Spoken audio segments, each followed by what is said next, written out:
Hi, this is Michelle Medrano, and I'm here with another episode of Contemplate This, where we consider your spiritual questions. Today I have a little insignificant, not very important question that I want to contemplate, but I thought I'd bring it to you all. What is God? Not a very important question, just probably the question.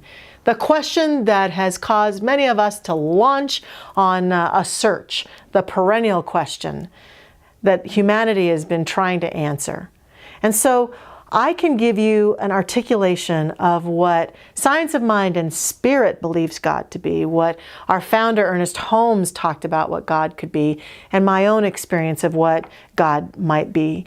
And what I know is that each one of us has to find our own sense of God for ourselves. And I point to myself because we believe here at Mile High Church that God isn't just some far off experience out there. It is all there is. It is everything.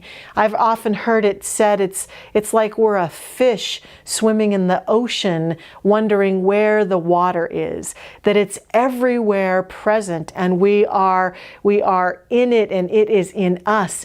And I say it because we believe that God is transcendent of gender, that God is not a he nor a she, but God is a presence that is principled, that responds equally to all beings everywhere. And yet we believe that God is this divine love. I often feel like God is the most magnificent unconditional love beyond anything that human beings could ever imagine.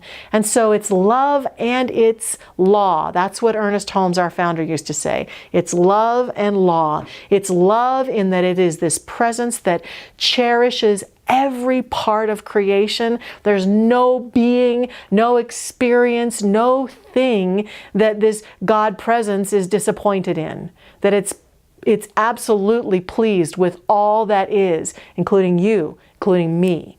And at the same time, it's principled in that it responds to us, that we've been made in the image and likeness of it. And therefore, we can think and speak our word and have intentionality and set energy in motion, utilizing our Godhood to create the life that we would like to create individually and collectively. And so this presence is very personal, very present, very here right now. And while I can talk about all of this, I can do my best to describe what we believe God to be. The reality is that each one of us yearns for and seeks our own experience of the divine. And so for that, what I would suggest is that throughout our life, we've been having it. It's in every experience that we've ever had.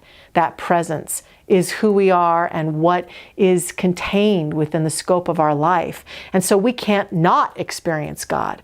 But I understand the desire of a heart and a soul to really feel a deepened sense of that presence. And for that, my own path to that is mostly born out of an inner meditation practice.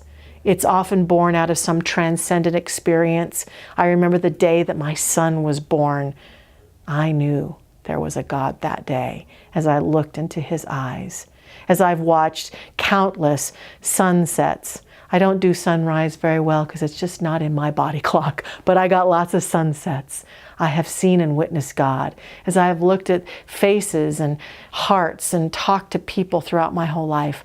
I have witnessed God, God in the glory, God in the mundane, and God even in the challenge.